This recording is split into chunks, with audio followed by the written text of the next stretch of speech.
गुरु जी तुम ना भूलियो, चाहे लाख लोग मिल जाएं, हमसे तुमको बहुत है, तुमसे हमको नहीं, तुमरे विसारे क्या बने, मैं किसकी शरण में जाऊं, शिव विरंच मुनि नारदा, तिनके हृदय बिना समाऊं, बंदी छोड़ दयाल जी, तुम तक हमारी दौड़, जैसे कागज हाज का, सोजत और न ठोरे, बंदे तू कर बंदगी, बंदे तू कर बंदगी, जय चावे दीदार, अवसर मानुष जन्म का भाई मिले न बारंबार,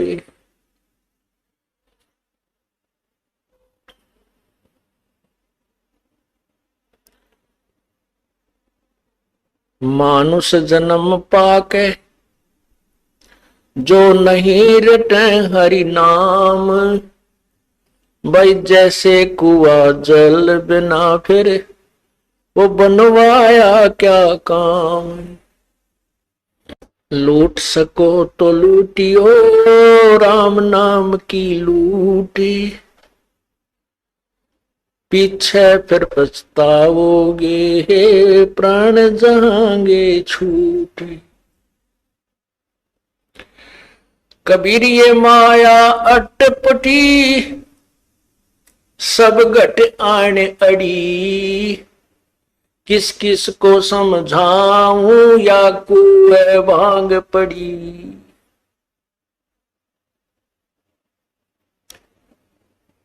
राम नाम कड़वा लागे ये मीठे लागे दाम, दुविधा में दोनों गए भाई माया मिली ना राम। पुण्यात्माओं, इस कालबली ने हमारे साथ पग पग पर धोखा किया है, और ये कालबली का एजेंट ये मन है। ये मन इस प्राणी को अच्छे काम की तरफ नहीं लगने देता, और जो इसके भविष्य में यानी आत्म कल्याण का जो मार्ग है उसमें तो ये विशेषकर ही नहीं लगने देता, जिस कारण से इसका स्वार्थ है कि ये जो भी भक्त है, मनुष्य ये प्राणी है, जब इनको मनुष्य शरीर प्राप्त होता है ये पूर्ण परमात्मा से परिचित ना हो जाएं और उसके ज्ञान को ये समझ ना लें, जिस कारण से ये तेरे जाल से निकल जाएंगे और तेरा ये संसार उजड़ जाएगा। क्योंकि काल भगवान को 1,00,000 मानव शरीरधारी प्राणियों के सूक्ष्म शरीर में पूरे जीवन में जो वासना वो इकट्ठी करते हैं उसको तपस्या पर भून कर उनको तल कर वो वासना निकाल कर अपना आहार करता है, आनंद मनाता है।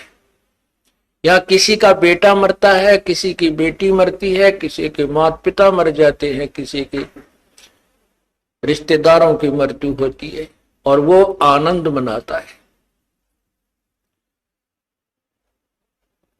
इसलिए ये काल भगवान इस जीव को अच्छे रास्ते पर नहीं लगने देता। अब हम अपने इस भक्ति मार्ग को ना पहचान कर जो पहले कर्म करते थे, भले ही हम बहुत अच्छे काम भी करने की चेष्टा करते थे, भाई किसी की आत्मा ना दुखावें, ऐसी भी पुण्यात्मा बहुत है जो बीड़ी शराब मांस तंबाकू को नहीं छूती, और ना उनकी नीयत किसी का बुरा करने की है। ऐसी भी कोई पिछले संस्कार ही उन पुण्यात्माओं के हैं, लेकिन फिर भी भगवान की तरफ आस्था नहीं है, परमात्मा की तरफ रुचि नहीं है। स्वाभाविक जैसे कोई 6 महीने में 1 वर्ष में कोई अपना जैसे परंपरागत पूजा है, वहां घर का एक सदस्य जाकर सारे का काम सबकी मन्नत मांग आता है और उसी को हम भक्ति मानते हैं, उसी से हम अपना आध्यात्मिक कर्म पूरा मान लेते हैं। उसके बारे में परमात्मा बताते हैं, जिन हृदय सा सोमरिया को तैसा लाभ, भाई ओसा प्यास न भागे ही जब तक धसे न आब। जो ये यथार्थ भक्ति मार्ग को ना समझकर साधना हम किया करते थे, लोक वेद के आधार पर जो साधना करते थे, वो पूजाएं तो ऐसी थी जैसे ओस चाट रहे हों। ओस के चाटने से प्यास नहीं बुझती, प्यास बुझेगी गट गट 2 गिलास ठंडे पानी के पिए जाएंगे। इसका उदाहरण ये है कि जो साधना हम करते हैं वो तो ओस चाटने तुल्य है, और जो यथार्थ ज्ञान सत भक्ति को समझकर तत्व ज्ञान के आधार से हम सत साधना करते हैं, शास्त्र अनुकूल साधना करते हैं, वो हम समझो गिलास के गिलास पानी पी रहे हैं और इसी से हमारी आत्मा की तृप्ति होगी, अन्यथा नहीं।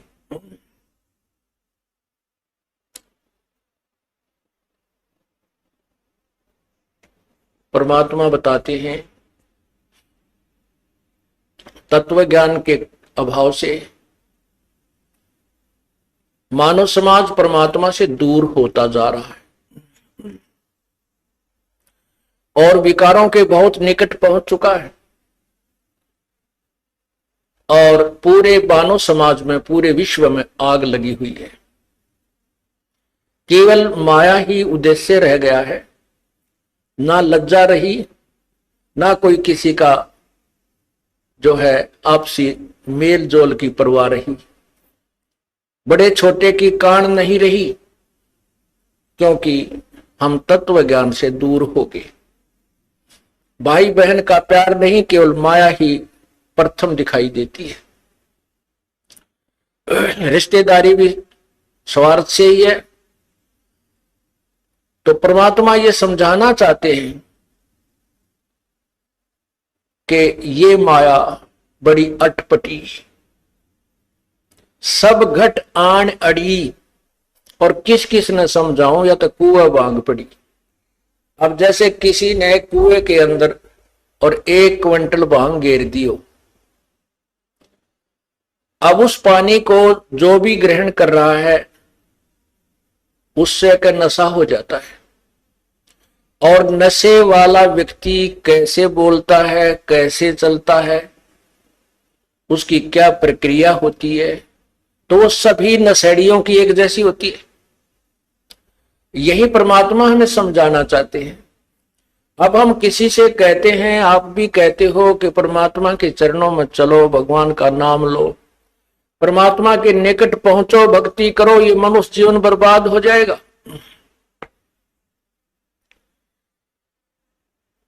तो प्रथम तो इस बात ने कोई सुनकर राजी नहीं। क्या कहते हैं, भाई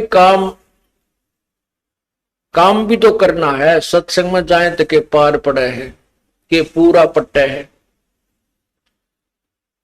यानी कोई ना कोई बहाना ऐसा अड़ा कर बैठ जाते हैं कि वो कहने वाला चुप ही, समझाने वाले को चुप ही होना पड़ता है कि भाई यो नहीं मानना, कति ढीठ हो रहा है। तो उसके बारे में परमात्मा बताते हैं, फिर इसकी विरानमाटी शुरू होती है इस प्राणी की। जब तक पिछले जन्म के पुण्य आपके साथ है, अर्थात आपकी बैटरी चार्जड है और वर्तमान में चार्जिंग पर नहीं लगाई है, तो जब तक पूर्व जन्म की चार्ज, उसमें जितनी चार्जिंग हो रही है वो उतने समय तक तो पूरा काम करेगी। और जब वो डिस्चार्ज हो जाएगी, आगे चार्जर है नहीं, तो वो एक कदम बंद हो जाएगी, ना कोई पंखा चलेगा। इन्वर्टर की जो बैटरी चार्ज की जाती है, तो जब तक वो चार्ज है तब तक तो पंखा भी चल रहा है, बल्ब भी जग रहा है, कूलर ने भी घुमा रही है। और भविष्य में वो चार्ज नहीं की गई तो एक कदम बंद हो जाएगी, ना पंखा चलेगा और ना कोई उजाला रहेगा। परमात्मा क्या बताते हैं कि जो पुण्यात्माएं ये कहते हैं कि हम न शराब पीते हैं, ना हम किसी का बुरा करते हैं, ना हम बीड़ी तंबाकू प्रयोग करते हैं, तो हमें नाम लेने की क्या आवश्यकता है? हमने तो नाम ले ही रखा है, हम तो भगवान के वैसे ही निकट हैं। पुण्यात्माओं, यही ज्ञान सत्संग में समझाया जाता है जो हमें नहीं है। जो हमें ज्ञान नहीं है वो परमात्मा की वाणी से ही तुलना की जाती है, और परमात्मा की वाणी को हमें अंतिम मानना होगा, क्योंकि उसके वचन में कमी नहीं है। यह तो हमारी अज्ञान सोच है कि हम इस पर कितना तोल सकते हैं। हमारा जो मेजरमेंट टेप है वो ISI मार्क नहीं है, वो छोटी बड़ी है, तो हम उसी से नापते रहते हैं। तो वो मेजरमेंट, वो नाप तोल ठीक नहीं। हम संतों की वाणी जो ISI मार्क है उससे तोलेंगे और फिर अपने जीवन को सुचारू करेंगे, तो हम सफल होंगे। तो उनके लिए बताया जाता है कि ठीक है, बहुत अच्छी बात है, ये तो मानुष जीवन का प्रथम कर्तव्य है, किसी का बुरा नहीं करे, सोचे भी नहीं। और बीड़ी शराब मांस तंबाकू तो ये तो मनुष्य आहार है ही नहीं। मनुष्यों में भी जो बद्ध व्यक्ति होते थे, जो गांव से निकाल दिए जाते थे, जंगलों में रहा रहने लग जाते थे, वो राक्षस वो प्रयोग क्या करते थे। मानव समाज में स्वीकार्य नहीं है। और अब कोई गांव खाली नहीं, कोई घर खाली नहीं जो ये विकार ना हो। तो जैसे अच्छी बात है, जो अच्छे पुण्य कर्म है पिछले, बुराई नहीं कर रहे, लेकिन भविष्य में कोई चार्ज नहीं कर रहे अपने जीवन को। ये पूर्व जन्म की बैटरी आपकी यानी पुण्य कमाई चल रही है, जिस दिन यह खत्म हो जाएगी, विरानमाटी शुरू हो जाएगी, चाहे अफलातून हो। यहाँ पर पुण्यात्मा भारतवर्ष के राष्ट्रपति जी श्री ज्ञानी जैल सिंह जी पिछले जन्म की पुण्यात्मा थी, हिंदुस्तान की सुप्रीम पावर बन गए। और जब वह बैटरी डिस्चार्ज हुई, एक्सीडेंट हो गया, 6 महीने तक पैरालाइसिस होकर बोला भी ना जाओ था और तड़प कर मरना पड़ा। यदि उस पुण्यात्माओं को मार्ग ठीक मिल जाता, अच्छी बात है, भगवान ने पिछले जन्म के कुछ अच्छे संस्कार दिए हैं और जिस कारण से उसको उच्च पोस्ट प्राप्त है, वो पिछले जन्म की कमाई है। भविष्य की कुछ तैयारी नहीं की तो वो बैटरी डिस्चार्ज हो गई। इसीलिए सत्संग में समझाया जाता है कि जो बुराई नहीं करता और नाम भी नहीं जपता, गुरु भी नहीं बना रखा, एक व्यक्ति वो, और एक व्यक्ति वो है जो बीड़ी शराब मांस तंबाकू सारी को बंद करता है। और उसको वो व्यक्ति जो कुछ भी बुराई नहीं करता, अपना सीधा जीवन जी रहा, नाम वो भी ना लेता और नाम वो भिखारी भी नहीं लेता, दोनों बराबर हैं। दोनों बराबर हैं कैसे हैं कि जैसे एक खेत 1 एकड़ जमीन खूब बांस मार कर छोड़ रखी है, उसमें कोई घास नहीं, कोई अड़ंगा नहीं, कोई डले नहीं, और उसके दूसरे किले में घास फूस खूब उगा पड़ा है, झाड़ जंखार झाड़ी भी जाम रही है, अर्थात बंजर पड़ा है। और उस जो समार रखा वो किला, उसमें भी कुछ नहीं बीज रखा, उसमें बीज नहीं बो रखा, तो वो उसी के बराबर है। दोनों यूजलेस हैं, व्यर्थ है। अब किसान जो होता है वो बड़ा परिश्रमी और उसको ज्ञान होता है कि जो ये बंजर जमीन पड़ी है ये भी उपजाऊ हो सकती है, उसका तरीका किसान को होता है। उस बंजर सभी जमीन को भी वो अपनी पूरे प्रयत्न से कभी पहले उस घास को काटेगा, झाड़ियों को गंडासियों तक काटेगा, फिर उसको जो है ट्रैक्टर से, हल से उसकी गुड़ाई करके संवार लेगा। और लाभ दोनों का जब होगा जब दोनों में बीज बीज दिया जाएगा। एक वो पुण्यात्मा जो बुराई नहीं करता, एक वो जिसको हम पापात्मा कहते हैं, बुराई सारी करता है। जब वो सत्संग में आ जाते हैं तो वो संत रूपी जो किसान होता है वो दोनों को ही यूटिलाइज कर लेता है, दोनों को ही प्रयोग करता है, दोनों को सफल कर लेता है। ठीक है, जो पुण्यात्मा बुराई, शराब, बीड़ी, शराब, मांस, तंबाकू नहीं प्रयोग करती तो वो तो समरा खेत है, उसमें तो बीज जब वहां शेष है। और जो सब बुराइयां करते हैं, डाकैते ही मारते थे, वो भी संतों के सत्संग ने सुनकर उनकी भी वह खेत समर गया और बीज बीज दिया। और बंजर जमीन घनी गजब की उग्या करे, बहुत जबरदस्त उपजाऊ होती है। पुराने इतिहास देख लो, जितने भी ज्यादा बद व्यक्ति थे, जब उनको सच्चा ज्ञान मिला उन्हें उस साइड में भी इतना डूंडा ठा दिया और आज सुप्रसिद्ध है। तो पुण्यात्माओं, ये तो मानुष जीवन समारे पार पड़ेगी, चाहे इस जन्म में या फिर कभी सूत बैठे कुत्ते गधे सुअर की जूनी भोग कर फिर मनुष्य जन्म में, यो काम तो करें पार पड़ेगी।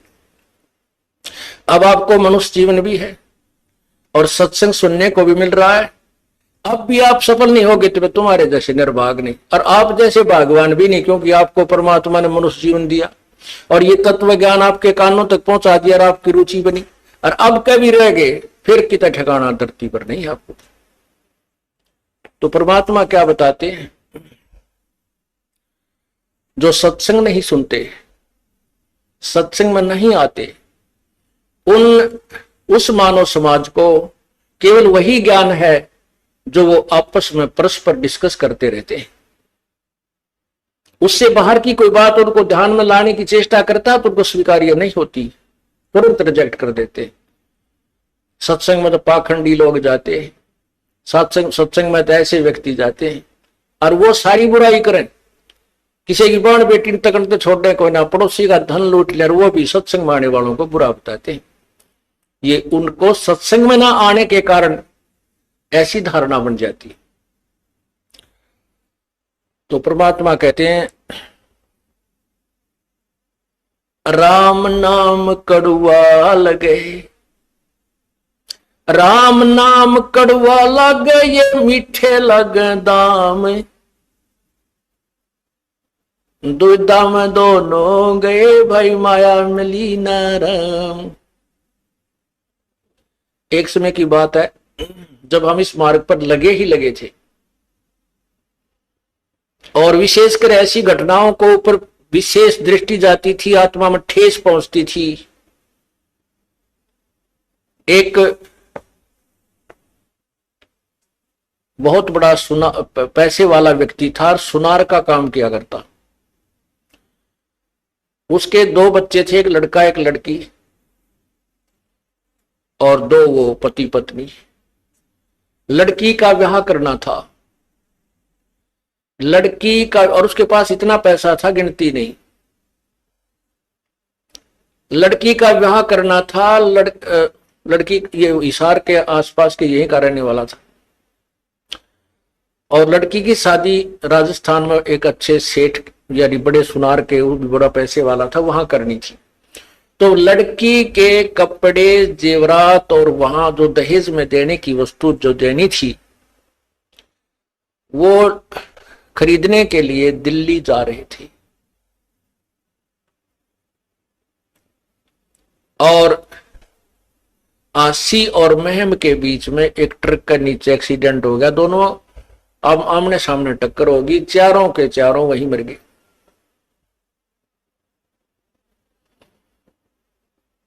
तो परमात्मा ये याद दिलाते हैं, इस झूठे सुख को सुख कहे, नर मान रहा मन मोदे, ये सकल चबीना काल का, भाई कुछ मुख में कुछ गोदे। ये तो काल ने अपनी खेती वो रखी है।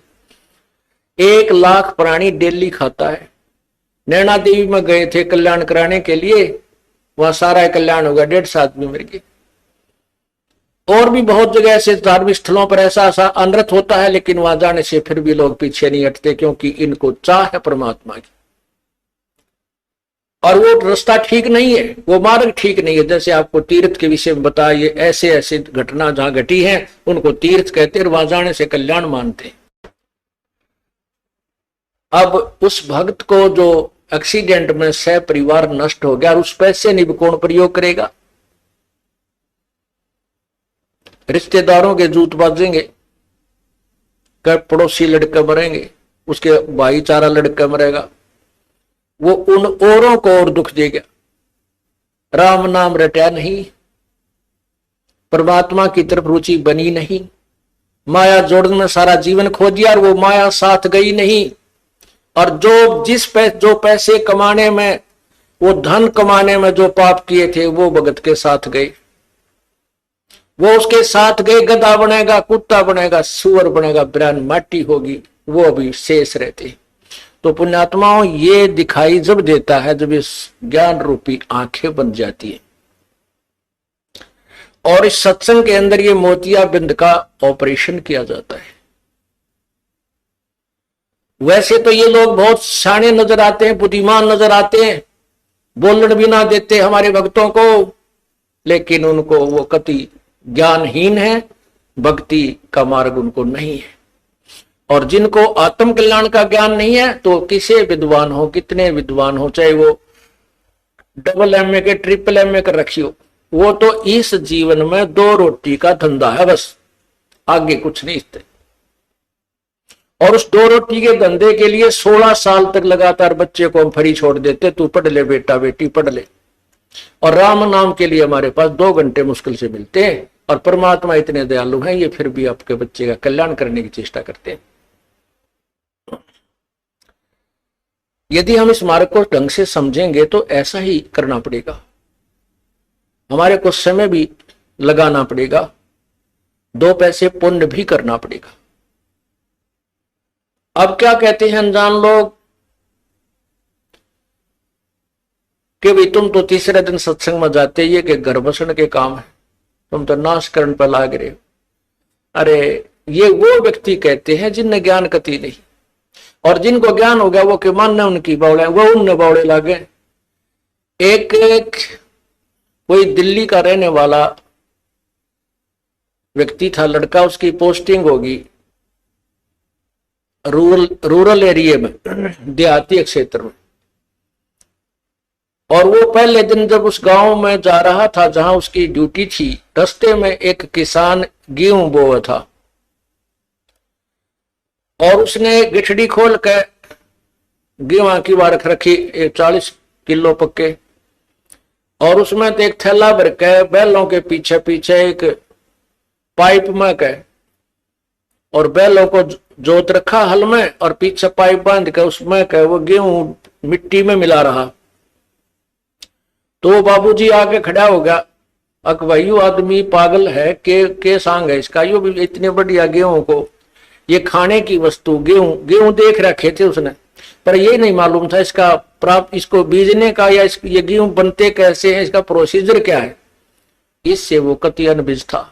उसने गेहूं अपने घर में मोल लाए हुए देख रखे थे कि ये बहुत अच्छी ये रोटी बनती है, गेहूं की रोटी।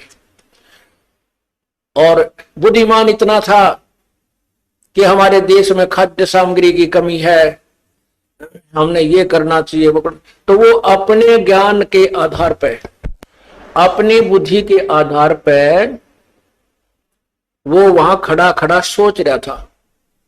अब वो किसान ने गेहूं बोता हुआ जा रहा है, वो थैला खत्म हो गया, दूसरा फिर भर लिया और फिर शुरू हो गया बोना।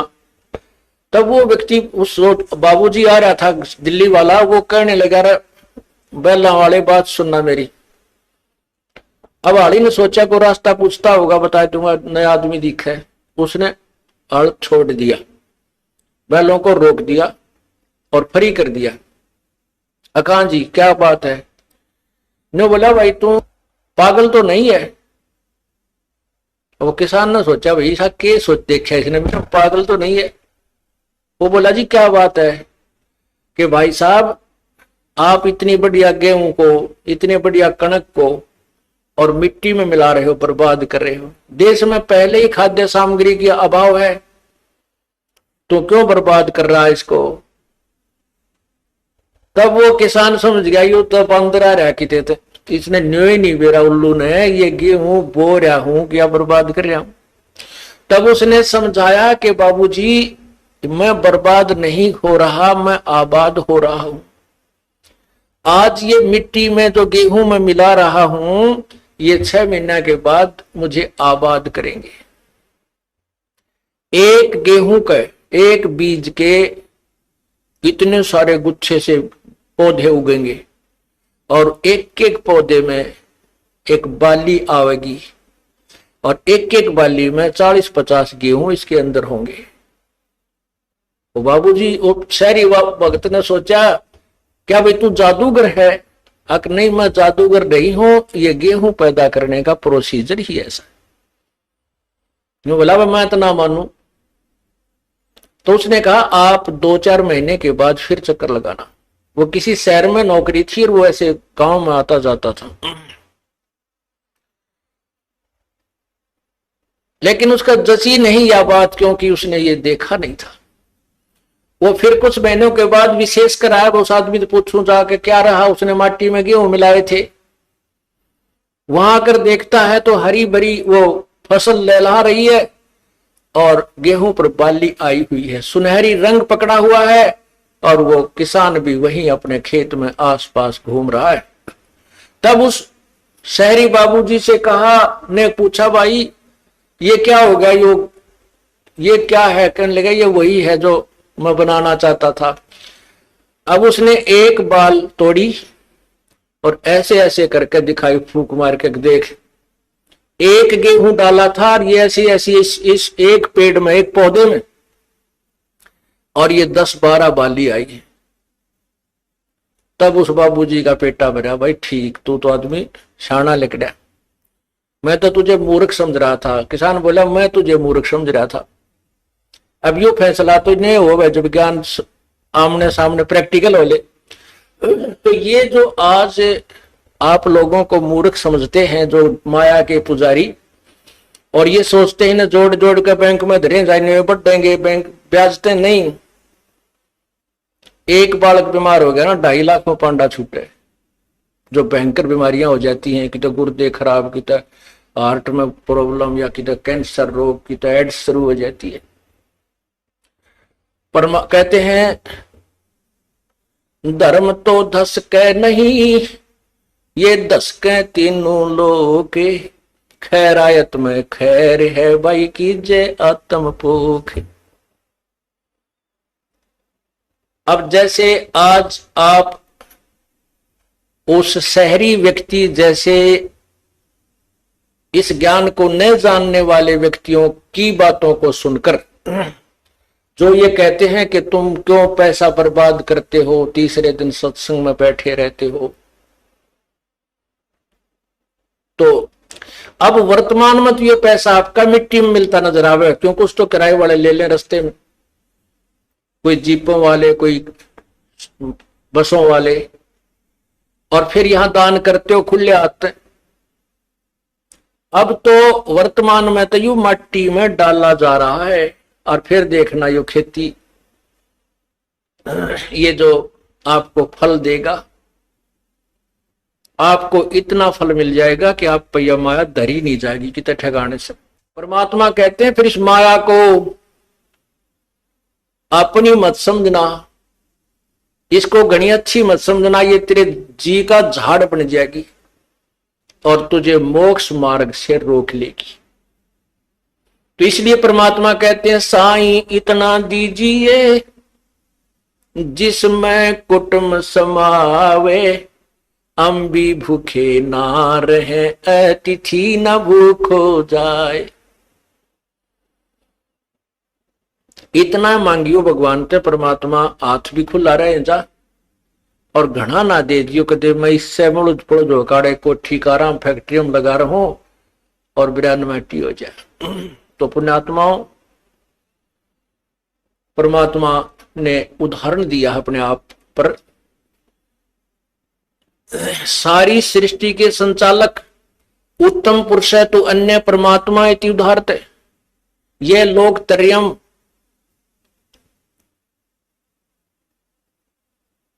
जो तीनों लोकों में प्रवेश करके अविश्य विभर्ति अव्यय ईश्वर, जो तीनों लोकों में प्रवेश कर सबका धारण पोषण करता है, वो परमात्मा है। वो जिसका आगे ब्रह्मा विष्णु महेश और निरंजन पर ब्रह्म और धर्मराज जैसे भिखारी हैं, उसके द्वार पर आगे हाथ उसी के आगे याचना करते हैं। और वो परमात्मा आके काशी में एक जुलाहे का रूप धारण करके एक कुटिया में रहा। क्या बताना चाहते थे भाई? टोटे में भक्ति करे सोए सही सपूत, ये मायाधारी मस्करे है न जाने कितने जालिए ऊत। मायाधारी मस्करे कौन थे? ऐसे ऐसे दान किए, ऐसे ऐसी यज्ञ की और बहुत ज्यादा पूरी पृथ्वी पर भी शासन किया, जिन्होंने भक्ति नहीं की। और भक्ति भी करते हैं, दान करते हैं, ड्रामाबाजी सी करते हैं, कहते हैं इसे मायाधारी मस्करे तकरा कितने जालिए। ऊत का अर्थ है जैसे रावण के विषय में। रावण को के बारे में क्या बताते हैं कि क्या मांगो कुछ थिर न रहाई, देखत नैन चला जग जाई, 1 लाख पूत 1.25 लाख नाती, उस रावण के दीवान बाती है। रावण जैसे कहते ये ऊत गए, ऊत माने उसका बीज नष्ट हो गया। और माया इतनी थी सोने के मकान बनाकर रहा करता। तो परमात्मा कहते हैं ठीक है, भगवान ने आपके भाग्य में आपकी कोई पुण्य कमाई पूर्व की है, कोठी भी दे रखी है, आपके पास कार भी है, क्योंकि वर्तमान समय की इसकी आवश्यकता है। और नहीं भी दे रखी है तो कोई मन में मत लाना, शायद आपका हित इसी में है। प्रभु आपको ऐसे ही रखना चाहता है जिससे आपका कल्याण हो सकेगा। तो कहते हैं टोटे में भक्ति करे।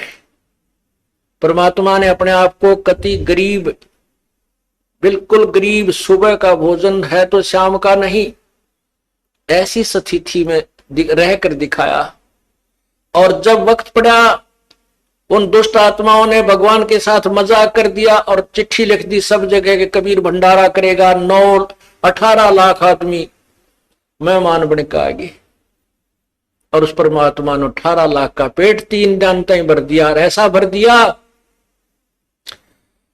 कि हर प्रकार के पकवान, देसी घी के बने हुए जलेबी, लाडू, कसौड़ी, पकौड़ी, दही, बड़े, खीर, हलवा, हर तरह से उनको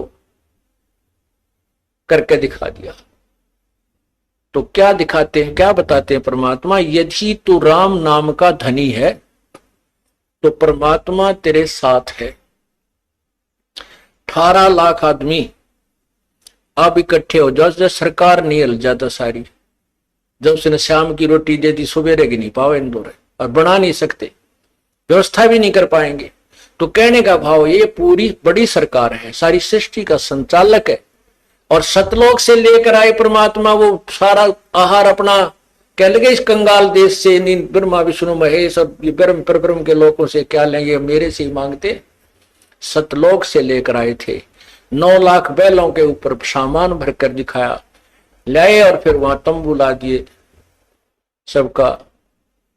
3 दिन तक 18 लाख आदमियों के ओए होए बल्ले बल्ले कर दिए परमात्मा ने। कहने का भाव ये है पुण्यात्माओं कि टोटे में भक्ति करे, परमात्मा से उल्टा ना हटा। चाहे कितना ही आप सोचते हो कि नुकसान है, पैसा नहीं बन रहा है, आप राम नाम का धन घना जोड़ रहे हो। और राम नाम का धन है तो आपके साथ भगवान है, भगवान है तो फिर आपके पास कमी क्या है? परमात्मा कहते हैं कबीरा सब जग निर्धना, धनवंता ना कोई।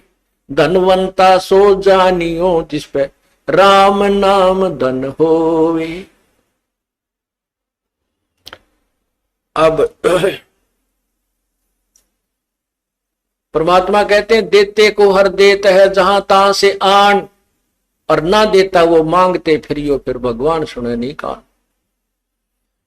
आज आप देखते हो एक ही घर में 4 भाई है। एक तो आईएएस ऑफिसर बना हुआ है, एक भाई अध्यापक है, और एक भाई बॉलीवुड कति नोरा है सारा दिन, और एक ही माता पिता के और एक खेती कर रहा है। एक ही माता पिता से चारों का जन्म है और एक सी परवरिश माता पिता ने दी। एक जैसे स्कूल में पढ़ाने की चेष्टा की, लेकिन भाग न्यारे न्यारे बटके। वो भाग कब बनाए थे उन्होंने? वो कभी पूर्व जन्म में बनाए थे। पूर्व जन्म में वो भक्ति साधना की हुई, उनके साथ आज है और वही मिलेगा। लेकिन जब पूर्ण परमात्मा की शरण में हम आ जाएंगे तो उनसे अलग भी मिलेगा जो हमें आवश्यक होगा। इतना अधिक नहीं देंगे जिससे आप उस माया का माया डूब कर मर जाओ। इस माया से तो परमात्मा हमें दूर रखना चाहते हैं और इतना अवश्य देना चाहते हैं,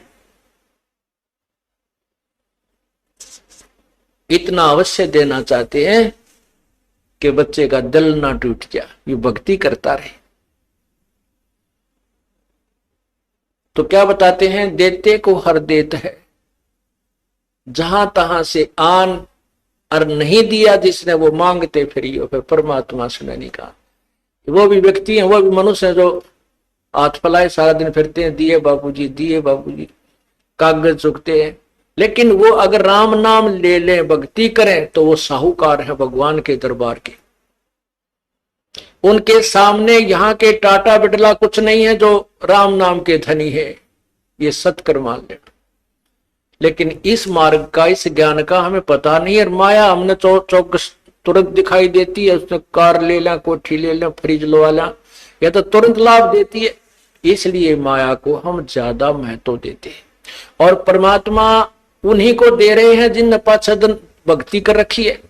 वो ले भगवान से ही रहे हैं, ये भूल जाते।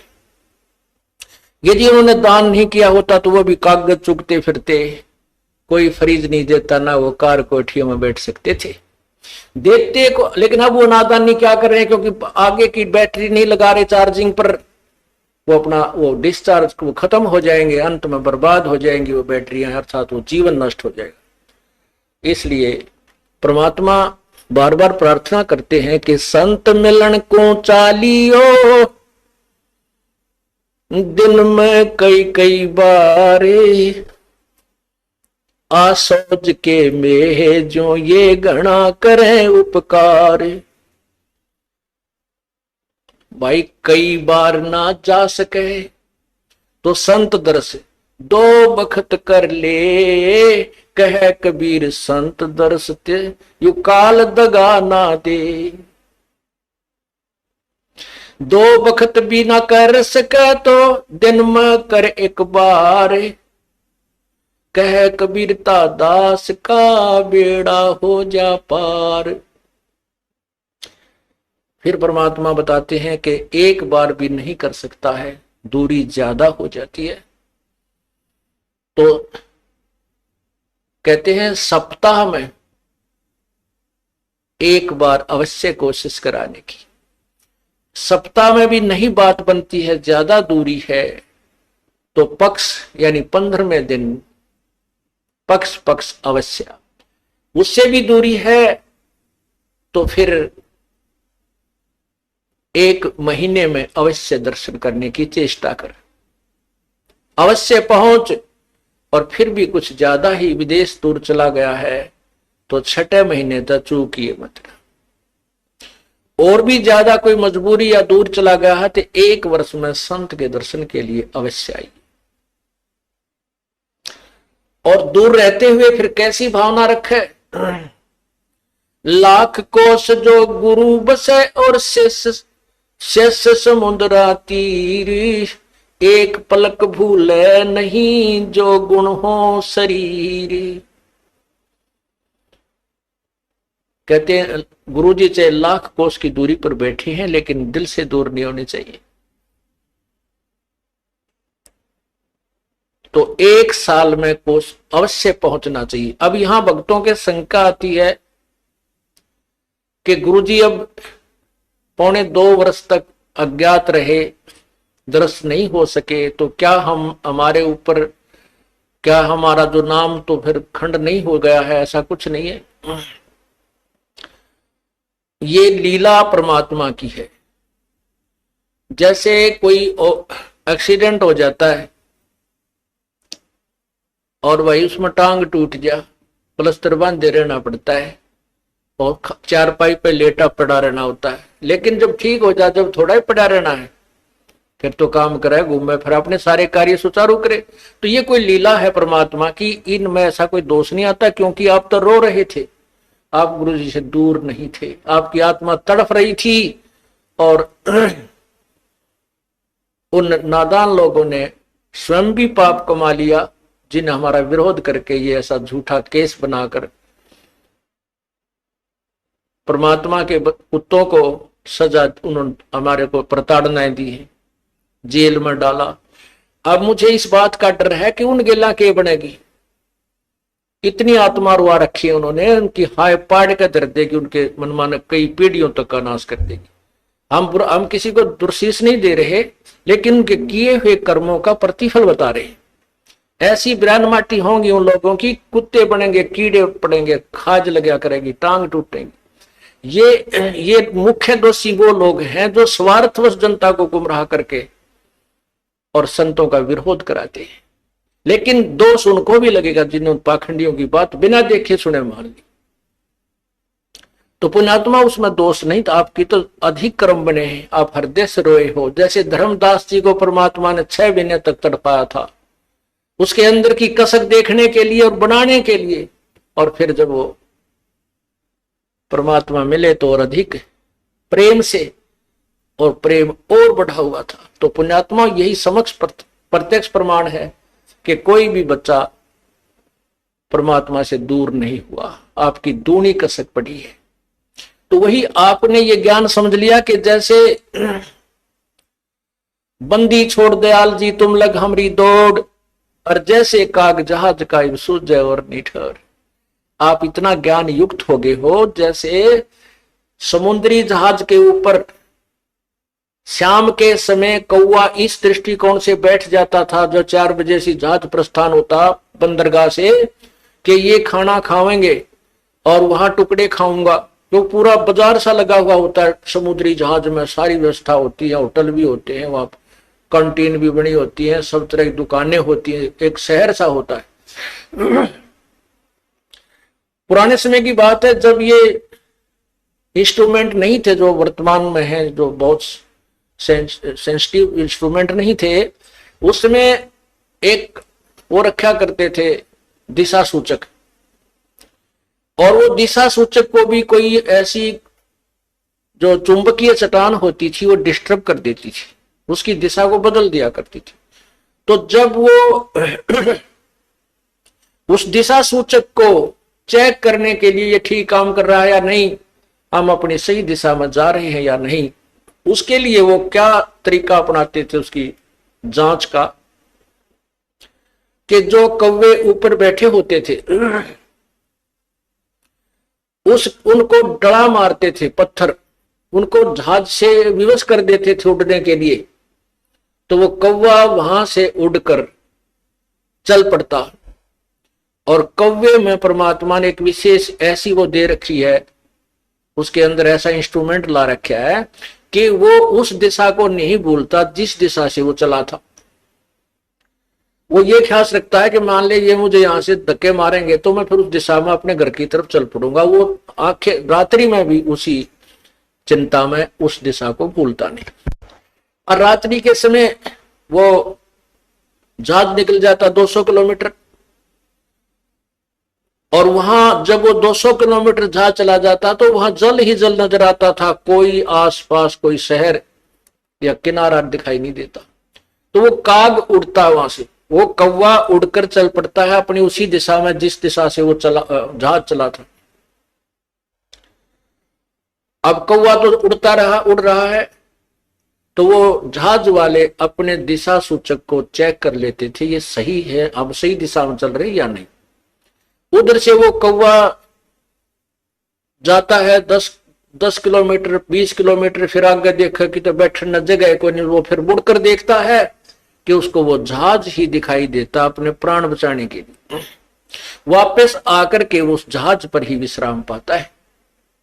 तो पुण्यात्माओं, जब आप इस ज्ञान से पूर्ण परिचित हो जाओगे, उस समय आपको इस सतलोक आश्रम, क्रोथा और बरवाला और इस दास के अतिरिक्त और कबीर परमात्मा के अतिरिक्त तुम्हें कोई स्थान दिखाई नहीं देगा। सब डूबने का होगा, पैर रखते ही डूबने का होगा, क्योंकि चाहे कितने प्यारे और कितने ही नेक भाई बहन रिश्तेदार हैं, वो तो इसी समय में हमारे साथ रहेंगे। आगे ना जाने अपने संस्कार वो कहाँ जाएंगे, वो हम कहाँ जाएंगे, ना जाने कि तो पशु बनेगा, कोई पक्षी बनेगा, कोई जानवर बनेगा। हो सकता है किसी पुण्यात्मा को मनुष्य विशेष रह रहा, वो भी मिल सकता है।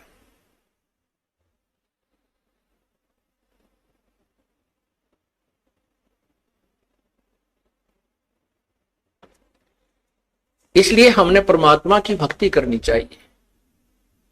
और ऐसे आपके अंदर जो तरफ बनी है, अब आपको वो वही कौवे वाला ज्ञान हो गया। आपको परमात्मा कबीर जी के अतिरिक्त इस संसार में, ब्रह्मांड में आपको भगवान दिखाई नहीं देगा, जो हमें सुख दे सके, जो हमें आश्रय दे सके। और जब ये ज्ञान हो जाएगा तब ही हम डूबने तो बचेंगे। ना तो काग को ज्ञान नहीं होता, करा कि तो बैठ जाता समुद्र पर, डूब जाता नहीं, थोड़ी देर में थक के गिर जाता, फिर वैसे डूबना था।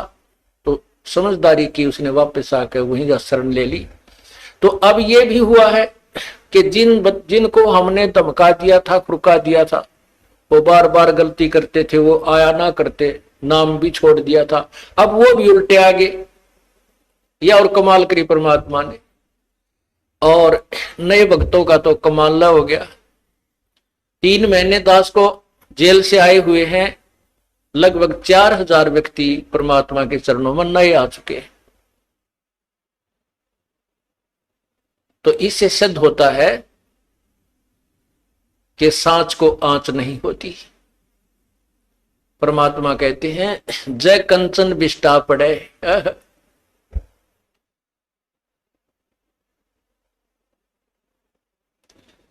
तो घटे नता का मोल।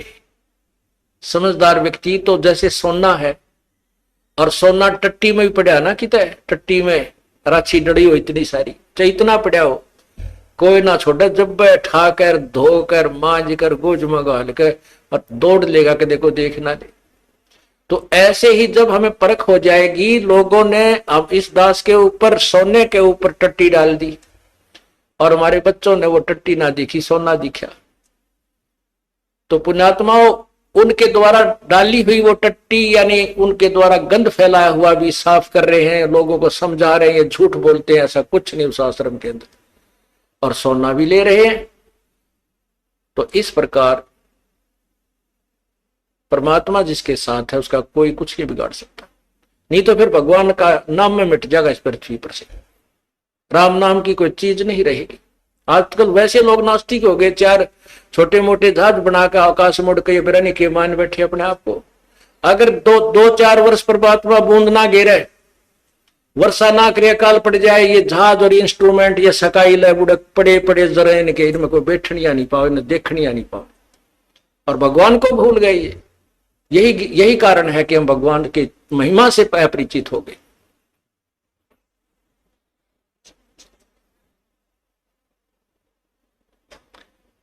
अब प्रसंग चला था, सतगुरु के दरबार में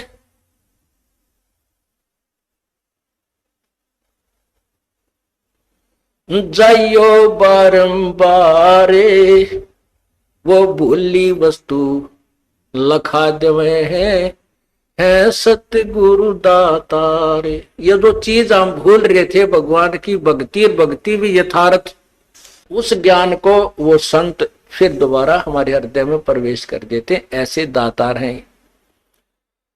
अब पुण्यात्माओं, ठीक है, जो हमसे परिचित नहीं है वो तो लोगों की दंत कथा सुनकर कुछ भी कहते रहे, सुन और कुछ भी कह सकते हैं, क्योंकि जनता का तो काम में यो है। जो भगवान से दूर है वो लोग तय जिसी सुनेंगे आगे वैसी ही कहना शुरू कर देते हैं। इस दास ने 17 फरवरी 1988 में परमात्मा की शरण मिली थी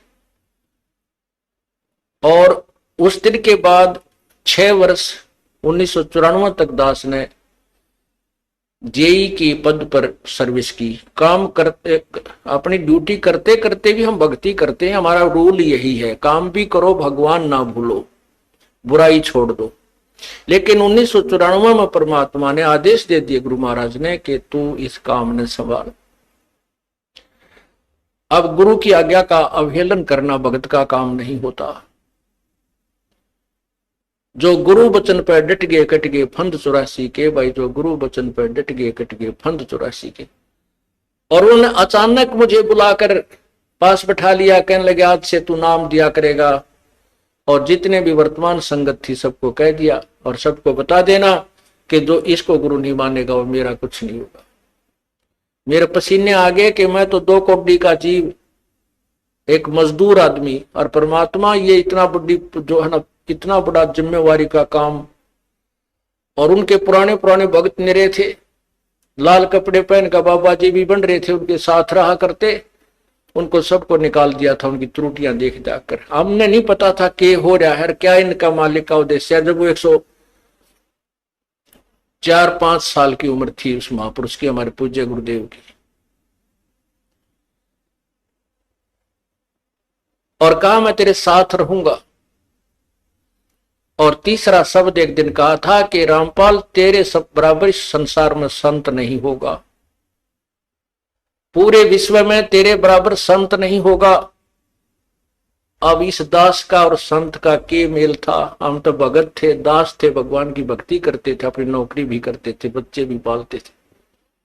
अब कहते हैं साध वचन पलटे नहीं, चाहे पलट जावा ब्रह्मंड, उनका वचन नहीं पलट सकता। उन्हें जो कह दिया सो कह दिया। तो वही ये फल गया। नहीं हमारी तो घर के ना सुने थे, शुरू में अकेला नाम ले रहा था। बालक भी तो बालक छोटे थे, वो तो घर जैसे कहूँ था मान जाते, उनकी माँ नहीं माने, फिर मेरे माता पिता नहीं माने। अगले भाई पुरानी लाग के ऊपर छोड़ना, बड़े साके में पा आया। फिर परमात्मा से अर्ज करी, धीरे धीरे वो समझन लागे। ना सुनते तो भी बोले जानता बावड़े की तरह। तो धीरे क्यों कान न कैसे बंद करेंगे वहां बैठे हुए। तो ये ऐसा निर्मल ज्ञान है, एक बार अंदर का सुबह कैसी सिरंजा जानते काम करेगी दवाई। तो धीरे धीरे कान के माध्यम से ये दवाई भेजी जाती है। और आज देख लो रंग ला दिया परमात्मा ने। उस परम पिता पूज्य गुरुदेव जी की शब्द शक्ति से सब काम चल रहा है और कबीर परमेश्वर हमारे सिर पर। तो परमात्मा उस दिन के बाद सन 1995 में इतने 21 साल के बाद इतने पाठ हम घर घर पाठ किया करते थे। 3 दिन पाठ करते थे और 1 दिन पहले जाना पड़ता था।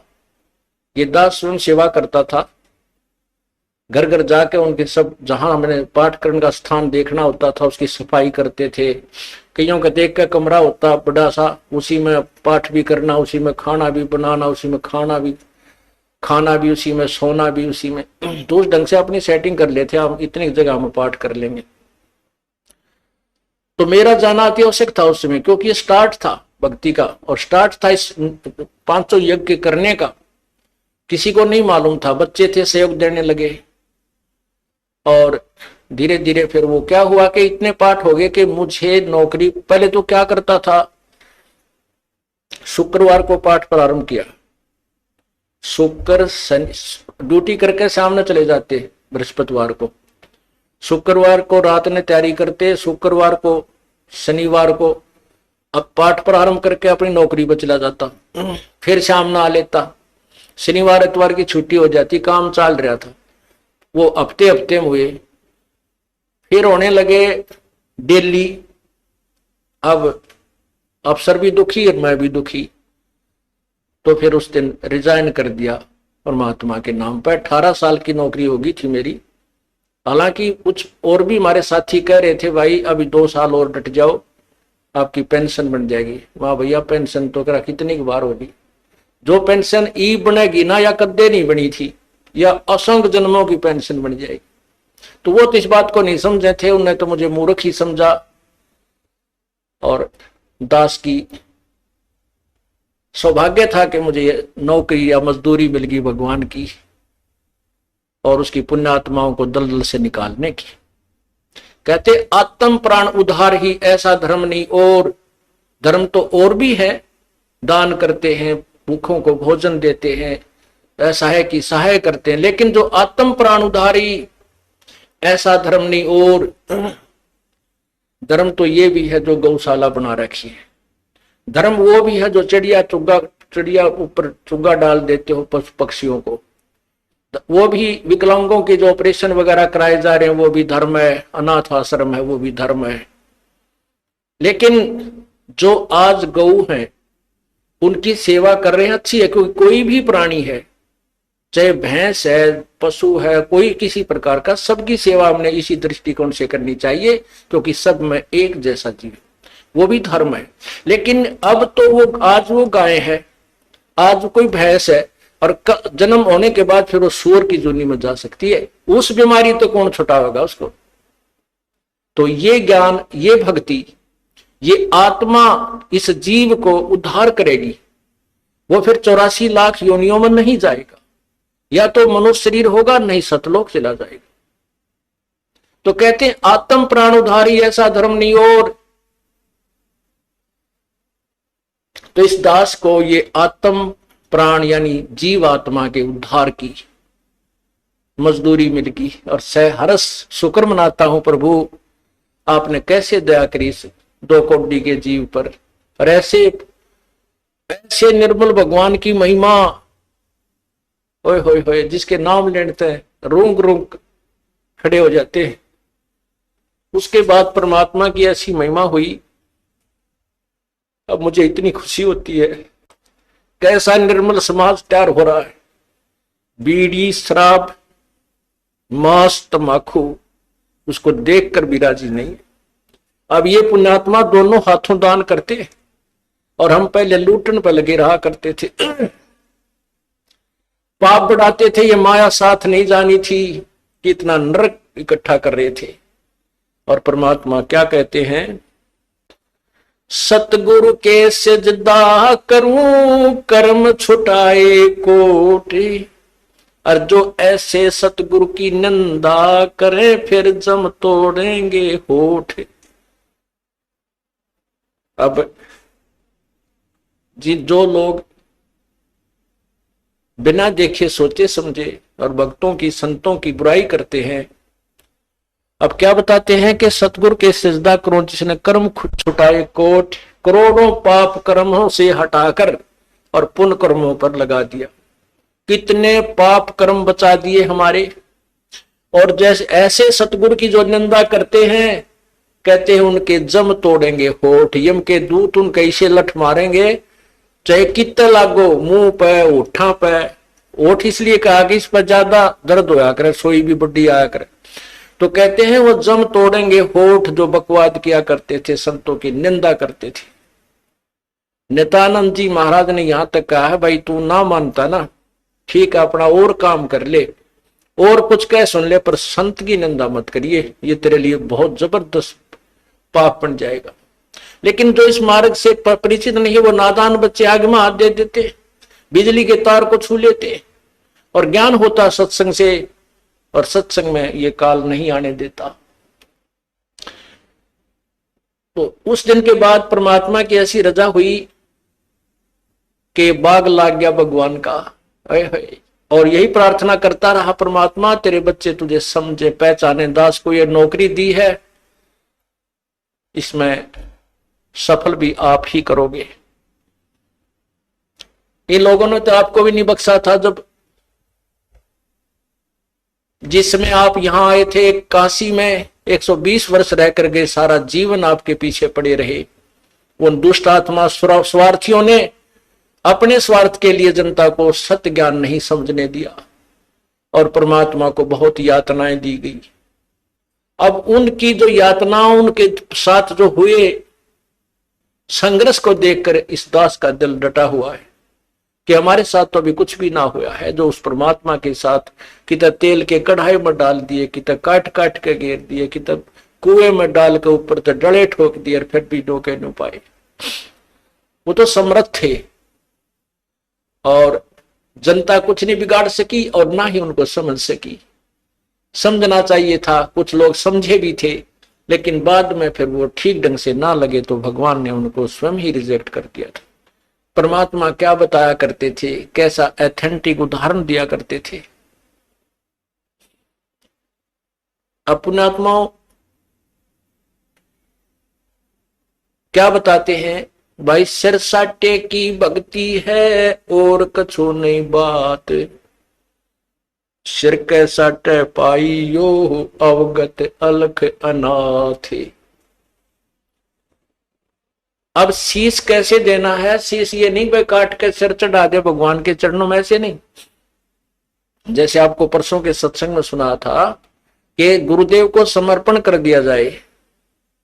समर्पण का अर्थ यह है कि जो आज्ञा दे वही की जाए, चाहे वो बुरा लग रहा है चाहे अच्छा लग रहा है, उसमें हमारा हित है, अति हित होता है। और संत क्या कहते हैं, भाई बीड़ी शराब मांस तम्बाकू ये मत पीना। संत कहते हैं चोरी जारी नहीं करना, डाके ना डालना, किसी की जेब ना काटना, ये महापाप है तेरे लिए। अपना करके खाना बेटा, भगवान भजना, इससे तेरा कल्याण होगा। और हम यही वचन नहीं मानेंगे तो फिर यहाँ स्कूल में आने की आवश्यकता क्या, इस विद्यालय में सत्संग में आने की आवश्यकता क्या। हम गलतियां भी गलती पे गलती करते रहे और फिर सत्संग में भी आ रहे हैं, तो वो फेल हो जाएंगे विद्यार्थी, वो पास नहीं हो पाएंगे। और परमात्मा के पाने का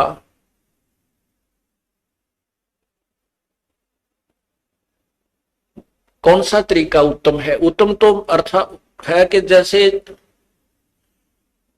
आपने सुना है, कुबद कांचड़ी चढ़ी चित पे होया मनुष्य नागरे, सूझे नहीं सजन सुख सागर बिना प्रेम बैरागरे। या कुबद कांचड़ी चढ़गी चित पे तो हो रहा मनुष्य नागरे, मनुष्य के कर्म है बुरा काम नहीं करना, किसी की बाल बेटी की तरफ बुरी नजर नहीं रखा, किसी की संपत्ति की तरफ बुरी नजर नहीं रखा है, अपने जैसा दुख सभी का माने, किसी पशु का बेमतलब लठ नहीं मार दे, किसी को नाजायज तंग बिल्कुल ही तंग नहीं करना चाहिए। तो ये मनुष्य के कर्म थे, इनको छोड़कर हम अपने स्वार्थवश ना जाने दूसरे को कितना दुखी कर देते हैं, तो वो मनुष्य नहीं रहे, हम सर्प बन गए, दूसरे को विष चढ़ा रहे हैं, कोई ओछी मंदी बाणी कहकर किसी को, किसी की चोरी करके, किसी के ठगी करके, किसी की निंदा चुगली करके, लड़ाई करवा के हम नाग हो गए। और सूझे नहीं सजन बिना प्रेम बैरागरे, वो सुख सागर यानी परमात्मा, सुख सागर माने परमात्मा जो सभी सुख देने वाला है, उसकी प्राप्ति बिना प्रेम और वैराग के नहीं हो सकती। वैराग का अर्थ ये नहीं है घर त्याग का जंगल में जा बैठना, उसके बारे में परमात्मा ने बताए थे, एक नारी त्याग दीनी पांच नारी गैल वे, पाया ना द्वारा मुक्ति का सुखदेव करी बहुशैल वे। सुखदेव ऋषि मां के गर्भ से ही 12 वर्ष का होकर बाहर निकले थे, और उसको गर्भ में इतना ज्ञान था कि मैं अब जंजाल में नहीं फंसूंगा, ना शादी करवाऊंगा, और जंगल में जाकर एकांत में माया के, माता पिता भी माया है, माता पिता भाई बहन यह भी काल की माया है, क्योंकि इस विष्णु जी के गुण मोह के अनुसार हम इनमें फंस जाते हैं, हम नहीं निकल सकते, चाहे तड़कल मर जावा पर नहीं छूट सकते इनसे, फिर ये हमारे साथ ना रहते ना हम इनके साथ रह पाते। तो इस तरह का ज्ञान तो उसको था। उसने मां के पेट से निकलते ही अपनी और नाल को भी कंधे पर डाल ली, और व्यास जी कहते हैं बेटा मुझे दर्शन दे जा, बेटा मुझे दर्शन दे जा। अरे दर्शन तक दे दे, तेरी 12 साल बाट देखी हमारा छोरा होगा। तो दूसरी तरफ मुंह किए हुए कहता है कि व्यास जी ना जाने कितनी बार तू मेरा बेटा और मैं तेरा बाप हो लिया, ना मेरा कितनी बार मैं तेरा बेटा तू मेरा बाप हो लिया। ये तो बूंदा जंजाल है, मैं ना देखूं थरे का ना कदे, मेरी भी मैं ना फंस जाऊं। फिर उसने शादी नहीं कराई, शादी भी नहीं कराई, और फिर पिछले जन्म की जो बैटरी चार्ज थी, आकाश में भी जाने लगा, उड़ भी जाता था, सारा कुछ करता था, लेकिन तत्व ज्ञान नहीं था। अभिमान जो का तो जब विष्णु भगवान ने ये कहा कि जाओ राजा जनक से उपदेश ले लो, अभिमान हो गया, कट गया। ने बोला राजा जनक गृहस्थी बाई और कैसे शीश निभाऊं जाई। हम सुखदेव बोले ज्ञान विवेका, अपनी तरफ से बड़ी बुद्धि से बात करी, विवेक के साथ क्या कहता है, हमने स्त्री का मुंह भी ना देखा। यानी राजा जनक को वो घटिया मान रहा था अपने से, क्योंकि वो शादीशुदा है। इसके बारे में बताते हैं, 5 एक नारी त्याग दीनी, 5 नारी गैल बे। ये काम क्रोध मोह लोभ अहंकार ये भी तो माया है त्रिगेला, इनको त्याग बेटा। जब जब तू त्यागी बनेगा, केवल एक स्त्री को छोड़कर भाग जाने से तू मोक्ष प्राप्ति नहीं कर सकता। अर्थात परिवार त्यागन मात्र से तेरा कल्याण नहीं है। परिवार में रहे, अपनी भक्ति कर, बच्चों को भी ला लाइन पे।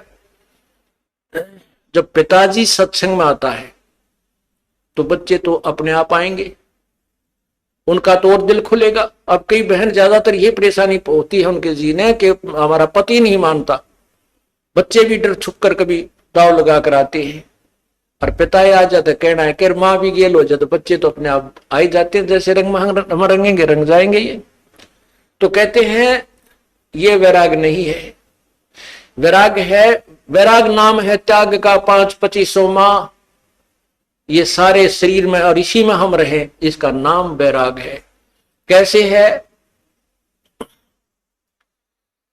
कि एक सीप बनती है, सीप में मोती बनता है, एक कीड़ा होता है, सीप एक जीव है। जैसे ये शंख आपने देखे होंगे, ये भी एक जीव से बनता है, ये ऊपर का कवर होता है, उसका शरीर होता है। ऐसी एक सीप होती है और वो खारे समुद्र में रहती है, और खारे समुद्र को वो ग्रहण नहीं करती, उस पानी को ग्रहण नहीं करती मोती बनाने के लिए। आकाश से स्वाति नक्षत्र की बूंद गिरती है और उस समय उसका मुंह खुला हुआ होता है, तो उसके मुंह में वह एक बूंद गिर जाती है, फिर वो मुंह को बंद कर लेती है और उसी समुद्र में गोते लगा रही है। तो इसी प्रकार जो संसार भगवान से दूर है वो खारा समुद्र है, और जो सीप यानी जो भक्त आत्मा परमात्मा का नाम लेकर अपना मुंह बंद कर लेती है, संसार की नहीं सुनती, उसकी बातों को अपने अंदर नहीं जाने देती, तो वो राम नाम का मोती बनाकर परिपक्व कर लेती है। तो यहां बताते हैं कि वैराग नाम है त्याग का। नो त्याग करना, किसी की सुननी है नहीं, कोई क्यों में बांटा, कहें जाओ भाई तुम अपने राजी हम और भक्ति करे, ये है त्याग वास्तव में। ना किसी का बुरा माने, कोई गलत कर रहा कह ले भाई तेरी इतनी सोच है, और अपने उद्देश्य से दूर ना हो, उसे वंचित ना हो। फिर क्या बताते हैं, परमात्मा के पाने की विधि। जैसे सूरज के आगे बदरा, ऐसे कर्म छयारे, प्रेम की पवन करे चत मंजन, जल के तेज नयारे। ओए होए, अब वही पॉइंट आ जाता है कि सूझे नहीं सजन सुख सागर, बिना प्रेम बैरागरी। जब तक हमारा प्यार हमारे हृदय में रोना अपने भगवान के प्रति नहीं जागता, तब तक हमारे बीच में कोई मैल शेष है। और उस मैल को हटाने के लिए, उस मैल को कम करने के लिए ये सत्संग रूपी, ज्ञान रूपी, 5 यज्ञ रूपी, सुमरन, ये सभी व्यवस्था उस मैल को काटने की ही दे रखी है। ये जितना कटता जाएगा उतना प्रेम, परमात्मा में प्रेम आपका बढ़ता चला जाएगा। जैसे सूरज के आगे बदरा, ऐसे कर्म छयारे, प्रेम की पवन करे चित मंजन, वो झलके तेज नयारी। जैसे सूर्य के सामने बादल आ जाते हैं और सूर्य का प्रकाश नजर नहीं आता, ऐसे आत्मा और परमात्मा के बीच में पाप कर्मों के बादल छाए हुए हैं, और प्रेम की पवन करे चित मंजन। राम नाम का वो सिमरण जो दे रखा आपको, सतनाम कहते, उसके ऊपर तो आपका चित्त मन लगा रहे। और प्यार की पवन जैसे हवा चलती है, बादलों को इधर उधर फेंक करके सूर्य का प्रकाश चमकने लग जाता है। प्रेम की पवन करे चित मंजन, झलके तेज नयारे। वो परमात्मा आपको दृष्टिगोचर हो जाएगा, आपके जो पाप कट जाएंगे, आपके बीच में जो पाप कर्मों की द्वार, अज्ञान की द्वार है, वो हट जाएगी। अज्ञान की द्वार ज्ञान से हटेगी और पाप कर्मों की द्वार जो है वो इस सब भक्ति विधि से हट जाएगी। पुण्यात्मा एक अंधा था और बड़ा भक्त था।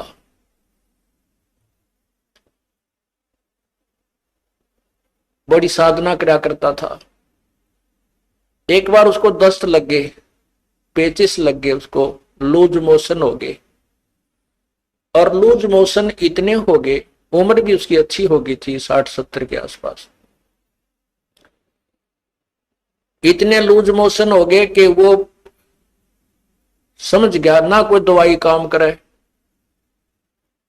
तो उसको पता लग गया कि अब तेरा जाने का टाइम आ गया है, अब नहीं रह पाएगा। इस दृष्टिकोण से उसने सोचा यहां क्यों दुखी करा, कोई एक आधा व्यक्ति टूटा फूटा हुआ है, यू कपड़े धोने में लग गया रहा है। तो उसने सोचा कि जंगल में जाकर के शरीर को त्याग दूंगा, वहीं मर जाऊंगा, 1-2 दिन में भूखा भूखा प्यासा, दस्त लगी रहे हैं, खत्म हो जाऊंगा, और वहां इस 100 को कोई पशु पक्षी खा पी लेंगे, उसको उनका उद्धार हो जाएगा। इस दृष्टिकोण से वो महात्मा जंगल में बहुत गहरा चला गया, बहुत गहरा, और मेन रास्ते से भी हटकर जानबूझकर ऐसे सर्प तरफ निकल गया, नो लाठी के लाला लू का पति जंगल के बीच में, वहां कहीं आसपास कुछ भी को नहीं। वहां जाकर बैठ गया। अब वो बैठा था, थोड़ी सी देर हुई थी, इतने में एक बालक आया, 5-7 साल का, वर्ष का। उसने कोई आधा घंटा होया होगा बैठे ने। वो कहने लगा, बाबा आपको लगता है आप बीमार हो? हाँ भाई बीमार हूं बेटा। आप कहां से आ गए? यहाँ बच्चे को बोला है, बोला यहाँ हमारा मकान है, यहाँ हमारी आश्रम है, हमारा घर है यहाँ पर थोड़ी सी दूरी पे, और बाबा ले ये खिचड़ी खा ले, आपको दस्त लगे हैं, मेरी माँ ने बना के दी है, रोटी खा, अब खिचड़ी खा ले। वो बोला, ओ बेटा ला, भूख लगी है। अब बाबा उस सूरदास ने वो खाना खा लिया, खिचड़ी खा ली। वो खिचड़ी खाते ना दस्त रहे और पेट भी भर गया। तो उसने शुक्र मनाया, परमात्मा बड़ी दया करी आपने, हे परमात्मा आप यहां भी साथ है, देख कितना छोटा आदमी को यहीं पर आपके बच्चों ने मेरी सेवा कर दी। ये सोच के अग भाई चल, भगवान की है रजा है, और जीवन देंगे तो इसका भजन करेंगे, ठाओगे तो चल इसके लोक में जाओगे, हमारे दोनों हाथों में लड्डू है। तो इतने में कुछ देर में वहां उस लीला परमात्मा की ये भेड़ बकरियां वाले आ गए, और उनकी एक भेड़ बकरी की तरह लगी। उसने ढूंढते ढूंढते उस घोर जंगल में पहुंच गए। वो बाबा जी लौट रहा वहां पर। वो कहने लगे, महात्मा तू यहाँ कैसे आ गया? वो बोला, भाई आ गया, मैं ऐसे ऐसे बीमार था, और यहाँ एक भगवान आत्मा का घर है, उसने बिरहनी की ऐसी दया करी, को खिचड़ी सी बना कर दी, मैं ठीक हो गया, मेरे दस्त लाग रहे थे। वो गडरिये जो थे वो उसके मुंह का ना देखें, महात्मा उस सूरदास के मुंह की तरफ, कि क्या कह रहे हो, यहाँ कौन है, किसका घर है? और उसके पास क्या था, वो जो प्लेट लाया था, थाली जिसमें खिचड़ी लाया था डाल के, जब उस महात्मा ने वह खिचड़ी खा ली, वो आवाज लगा रहा था, बेटा अपनी यह थाली ले जा, बेटा थाली ले जा। उधर से वो गडरिये आगे, जो वो रट लगा रहा था, तो गडरिये बोले, बाबा किसको आवाज लगा रहा है तू? बोला, भाई यहाँ कोई एक घर है, और उन्होंने ये खिचड़ी बना के भेजी थी, बेटा उनकी थाली, वो बालक था ना ले गया होगा थाली, ये थाली को उनको ले जाएंगे अपनी। वो कहने लगे बाबा जी तू यहाँ कैसे आ गया, ऐसे गौर जंगल में, यहाँ ना कोई घर है, यहाँ से 5-7 कोस तक तक कोई गांव भी कोई ना, तू घर की बात करे, यहाँ कोई घर नहीं है, ये थाली कहाँ से आ गई तेरे पास। ने बोला भाई मन ने बेरा है कितना आएगी, जब यार कोई है ही नहीं और कोई घर नहीं तो मौन साध गया। को हे भगवान, हे परमात्मा, आप यहां भी साथ। अब क्या होता है, वो बाबा जी उठकर चल पड़ा। अक भाई चले, जहां ले जाएगा वहीं चलते हैं। अब चलते चलते वो जा रहा था कि आगे एकदम गड्ढा था। वो गड्ढा ऐसे स्टाइल में था जय वो स्पीड उसकी इतनी थी बाबा जी की कि वो लाठी थोड़ी टेका था, कदम गड़े रहा था। इसी उमंग सी हो रही थी, कोई हे भगवान आज मेरा जीवन दान कर दिया भगवान, इस उमंग में चल रहा था। तो ज्यों ही वो गड्ढे में गिरने को हुआ तभी एक व्यक्ति ने उसका हाथ पकड़ के और उल्टा ले लिया। ने बोला बाबा आगे इतना जबरदस्त गड्ढा है, तुम गिर के मर जाता, वापस हो ले, ये रास्ता ठीक नहीं। तो उस संत ने उसके बचाने वाले का पैर पकड़ लिया, नो का नो नीचे एकदम पैरा में गट गया। नो बोला परमात्मा जब तक निकल गए थे मेरे हाथ से, आज नहीं छोड़ू तेरे, जब तुम वो पहचान नहीं सका आपको आज नहीं छोड़ू, मन मत बकावे। नो बोला बाबा क्यों मेरे घर पड़ गया, मैं तो एक राह चलता आदमी हूं और ये तो सूत बैठ गया, तू मर रहा हो, मैं भगवान ने भेज दिया यहाँ तेरे को बचाने के लिए। नो बोला ना, एक बार धोखा खास गया सूरदास, दूसरी बार नहीं। और फिर उसने छुटा लिया वो पैर हाथ।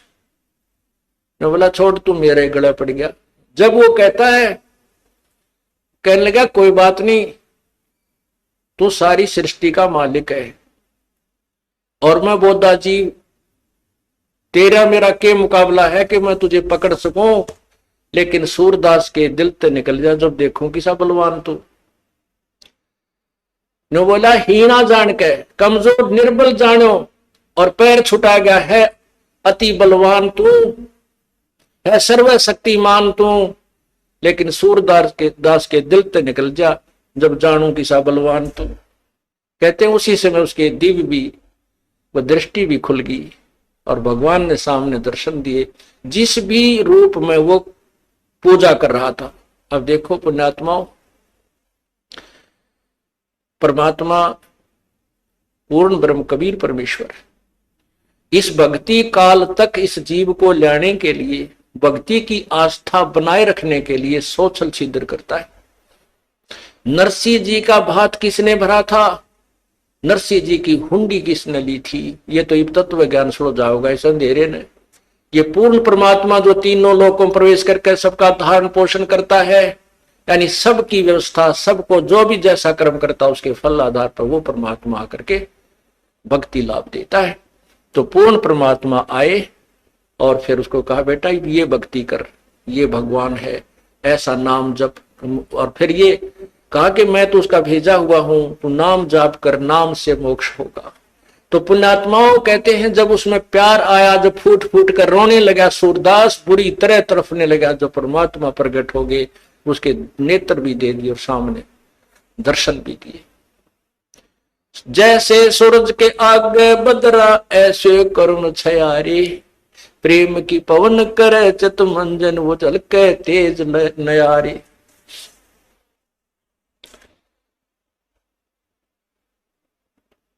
कहते हैं बिना प्रेम पावे नहीं चे करोड़ समाधि ला।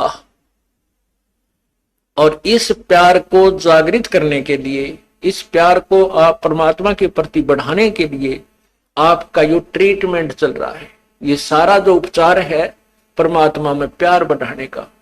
जितना भी प्यार आपका भगवान में बढ़ जाएगा, उसके बाद आपको संसार में उस मालिक के अतिरिक्त कोई नजर नहीं आएगा। और वो मालिक कैसा है, कौन है, उसको नहीं जानते, इसलिए परमात्मा ने यही कहा है कि मम संत मुझे जान मेरा ही स्वरूपम। मेरे संत को मेरा ही रूप मान लेना, मैं मुझे ही मान लेना। जैसे गुरु भगवान नहीं है गुरु तो भगवान को मिलाने का, प्राप्त करवाने का एक मीडिया है, लेकिन वो पूर्ण परमात्मा का कृपा पात्र है। उसको, परमात्मा को पाने के लिए हमारे को गुरु जी को भगवान मानना पड़ेगा, और भगवान मान के वो रिहर्सल करनी है, हमने वो प्रैक्टिकल करना है कि जब हम पूर्ण परमात्मा के सामना होगा कहीं वहां कोई गलती ना बन जावे। यही जो गलतियां हो ले अपने सुधारना, और फिर अंत में ये पक्के हो जावा कि यह गलती फिर आगे नहीं होनी चाहिए। अब जैसे आप शरीर छोड़ोगे, जो भक्ति नहीं कर रहे उनके साथ तो वह बिरान माटी होगी, यम के दूध देखते कालजा पाटेगा उनका, और आपको परमात्मा स्वयं इस दास के रूप में खड़ा पाओगा, क्योंकि आप मुझे पहचानते हो, मेरी शक्ल को पहचानते हो। भगवान आपको वहां मिलेगा और आपको साथ लेकर के ऊपर जाएगा। तो आपको ऐसा लगेगा जैसे सत्संग में जा रहे हैं, वहां पर भी ऐसे ही मेले भरे होंगे, परमात्मा की लीला होगी, और वहां फिर तुम कोई गलती कर दोगे, क्योंकि यहाँ परमात्मा बहुत समय तक आपको फिर रखता है। इस 21वें ब्रह्मांड में एक, यहाँ इस एक ब्रह्मांड में अलग स्थान है परमात्मा, वहां भी आपकी पूरी ट्रेनिंग लेगा, और वहां फिर ऐसे जैसे सत्संग में आते हो, यहाँ भी इधर उधर का कोई गलती कर दोगे तो ये तो एक प्रैक्टिकल हो रहा है, और वहां हो जाएगा ओरिजिनल एग्जाम आपका, तो वहां से फिर पटकने पड़ोगे यहीं पर।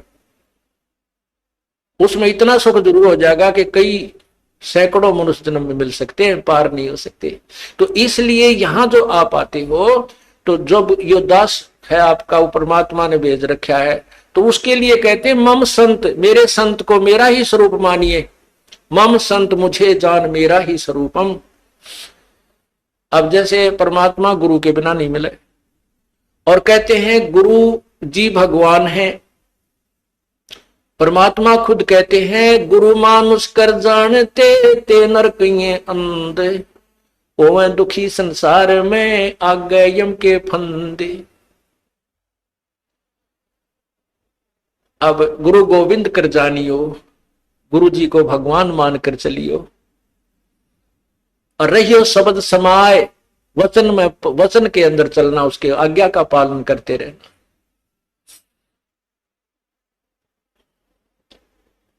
गुरु की आज्ञा आवही, गुरु की आज्ञा जाव, कह कबीर सो संत है आवागमन साय।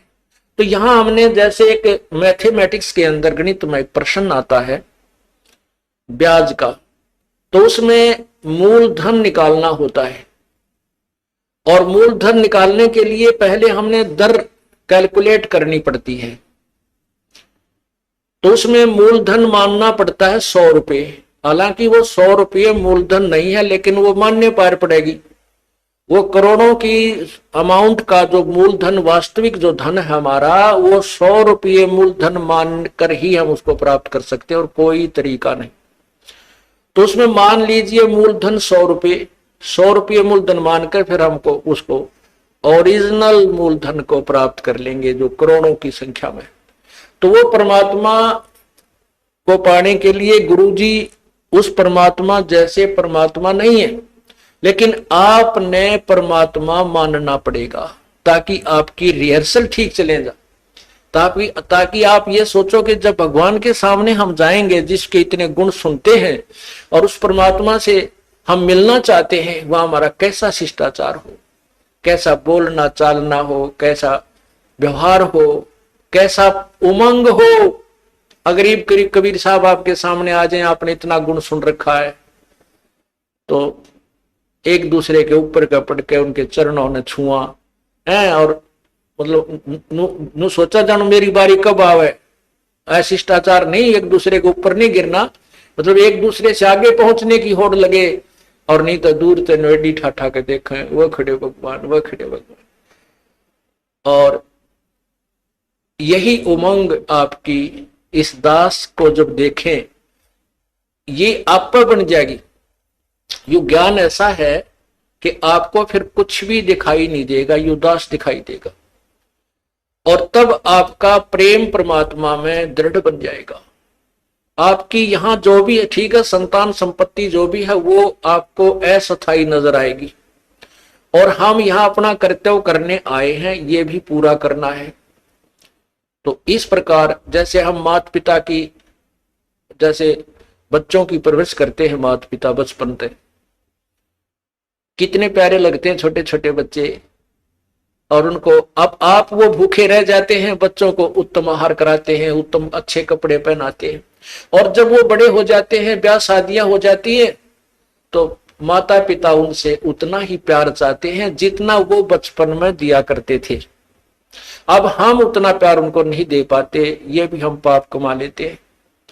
बूढ़े आदमी ने कुछ नहीं चाहिए, सारे शौक खत्म हो जाते हैं उसके बुढ़ापे में।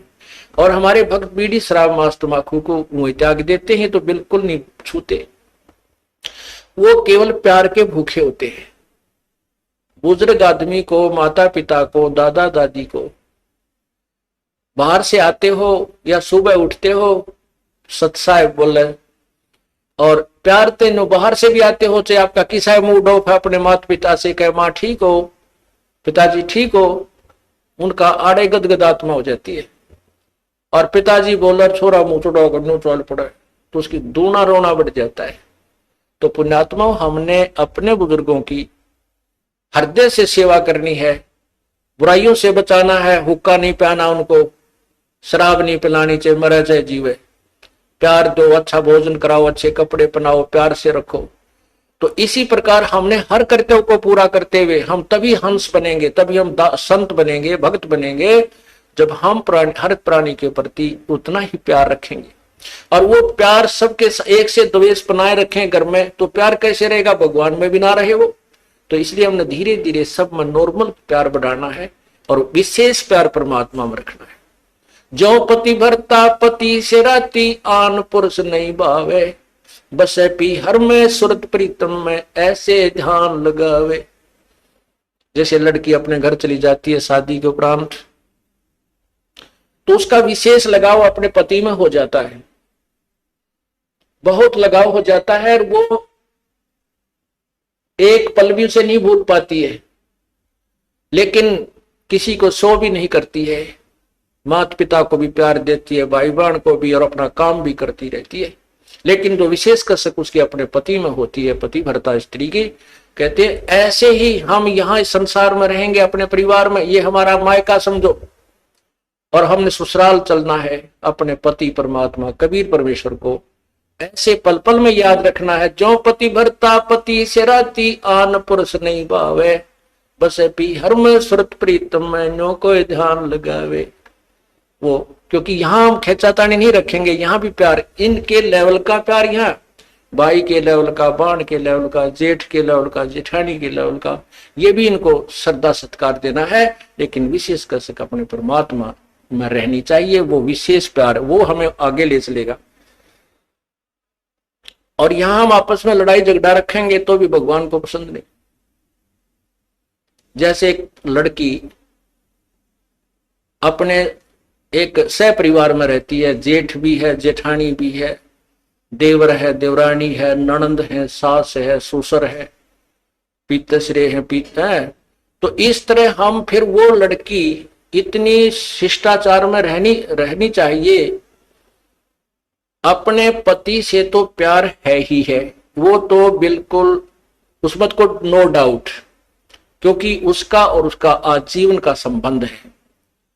और लेकिन अन्य परिवार के सदस्यों से भी उसने मनमुटाव नहीं रखना चाहिए। जैसे जिसका सत्कार जो ड्यू करता है, उनको डिजर्व करता है, अवश्य देना चाहिए, नहीं तो वह पतिव्रता नहीं कलियारी हो जाएगी। फिर अगर वो प्यार नहीं देगी, वो शिष्टाचार नहीं रखेगी, आदर सत्कार प्रेम से नहीं बोलेगी, तो घर में आग लग जाएगी, तो ना भक्ति बने ना कोई और बने। तो इस प्रकार हमने हर दृष्टिकोण से अपने जीवन को नरक ना बना करके यहाँ का स्वर्ग तो हमने घर बना लेना चाहिए, और सतलोक में अपने चल पड़ेंगे, वहां जाकर सुख सारा मिल ही जाएगा।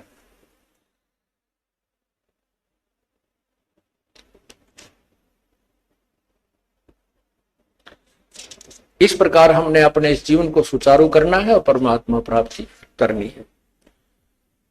सत्संग में आने से बहुत लाभ बताया है। कहते हैं संत मिलन को जाइयो, दिन में कई बार, आसौज के मेह जो ये घना करें उपकार। आसौज का मीह, पहले सिंचाई नहरों से नहीं थी, ना कोई ट्यूबवेल्स थे, परमात्मा पर आश्रित होते थे।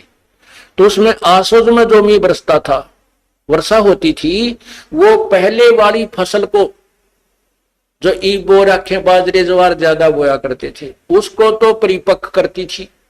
और नेक्स्ट, क्योंकि चने ज्यादा बोते थे, और उसके लिए कहते हैं आगे की सिंचाई का भी काम कर जाती थी।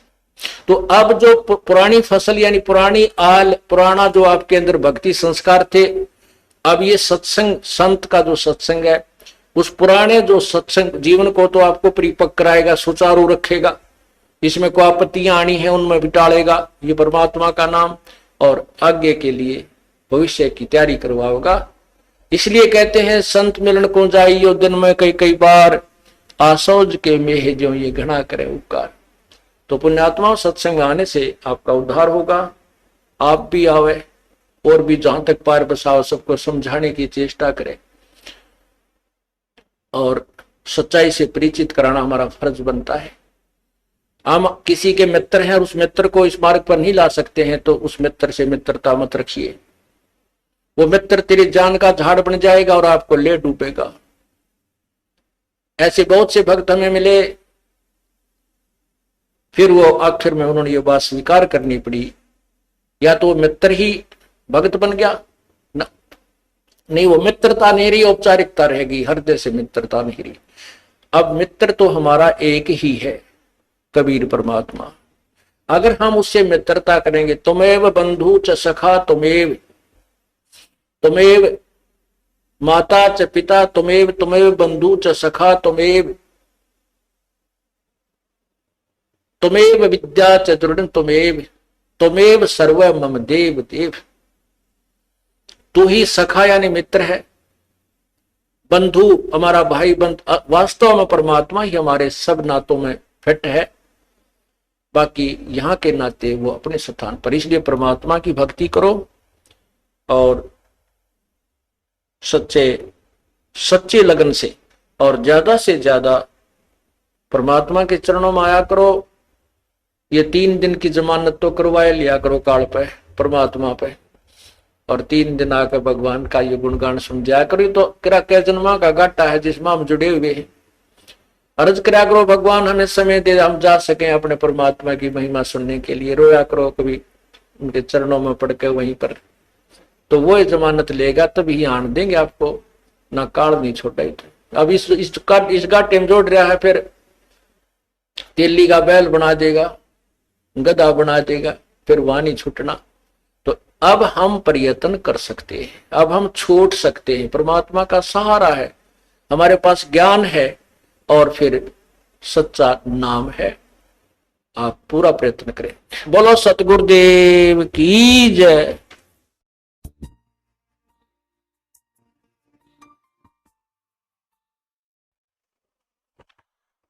कर जोनू विनती करूं, धरूं चरण पर शीश, गुरु राम देवानंद जी महाराज ने दियो नाम बख्शीश। कोटि कोटि सिजदा करूं, कोटि कोटि प्रणाम,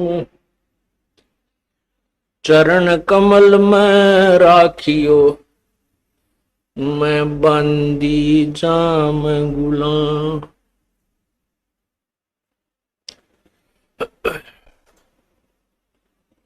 अवगुण किए तो बहुत किए, करत न मनी आरे, बावे बंदा बख्श दियो, बावे गर्दन उतार। अवगुण मेरे बाप जी, बख्शो गरीब नवाज। जो मैं पूत कपूत हूँ, बोहर पिता को लाज। मैं अपराधी जन्म का, नक्सक बड़े विकार, तुम दाता दुखी भंजना, मेरी करो संभार। जय इब कै सतगुरु मिले, सब दुख आँखों रोए, चरणों ऊपर शीस धरूं, कहूं जो कहनी हो।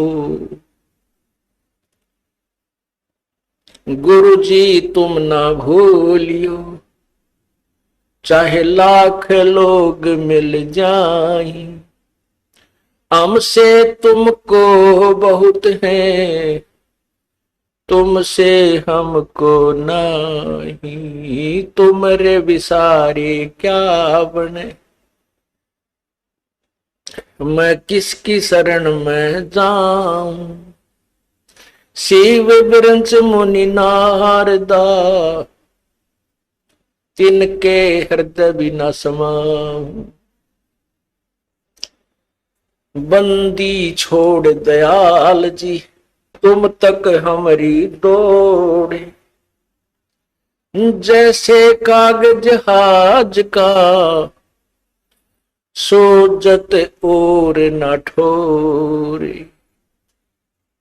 बंदे तू कर बंदगी, बंदे तू कर बंदगी, जय चावे दीदारे।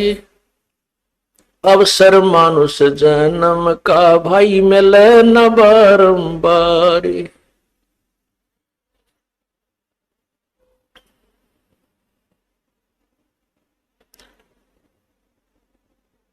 मानुष जन्म पाके, जो नहीं रटे हरि नाम, भाई जैसे कुआ जल बिना फिर, वो बनवाया क्या काम।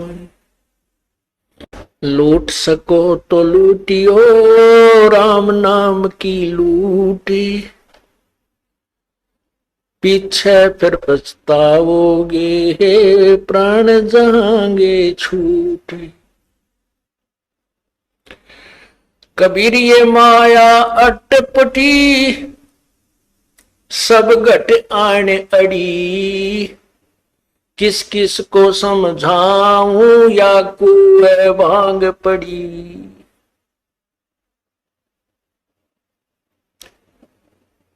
राम नाम कड़वा लागे, ये मीठे लागे दाम, दुविधा में दोनों गए, भाई माया मिली ना राम। पुण्यात्माओं, इस कालबली ने हमारे साथ पग पग पर धोखा किया है, और ये कालबली का एजेंट ये मन है। ये मन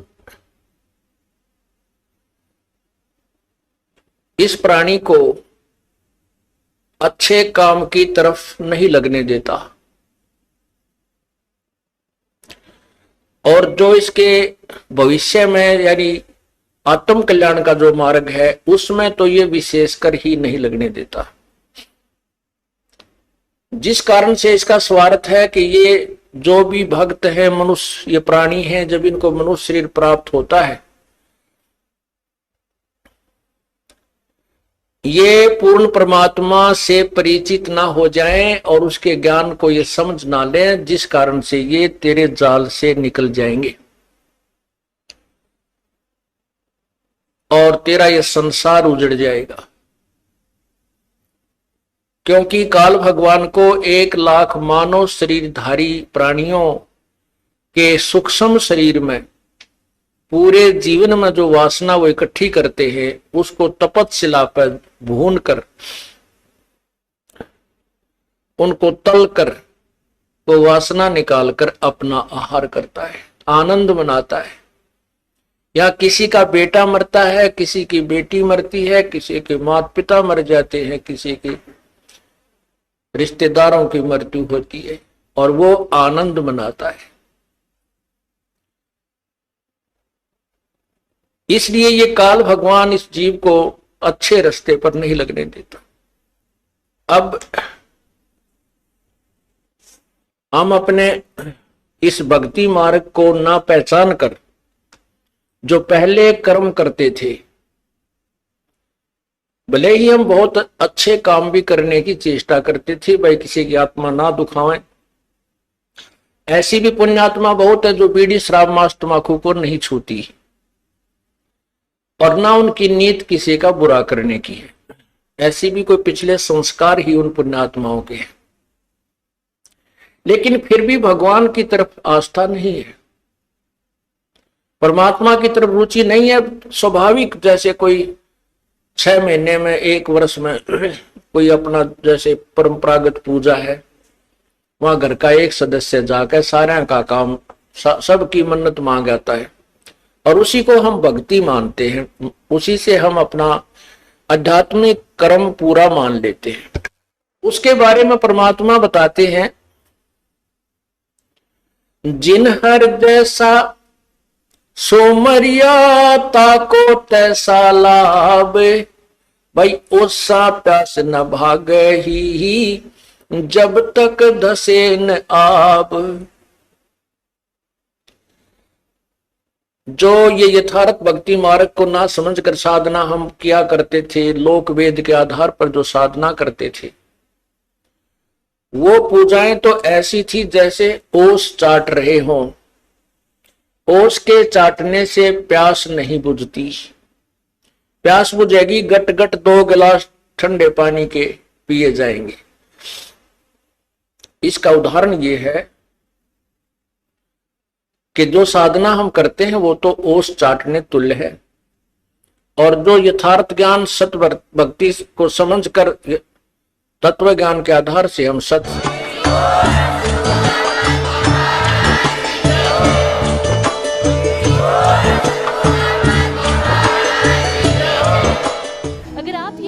YouTube पर देख रहे हैं तो हमारे चैनल को सब्सक्राइब करें और बेल आइकन को दबाना ना भूलें। अगर आप Facebook पर ये वीडियो देख रहे हैं तो हमारे पेज को लाइक करें।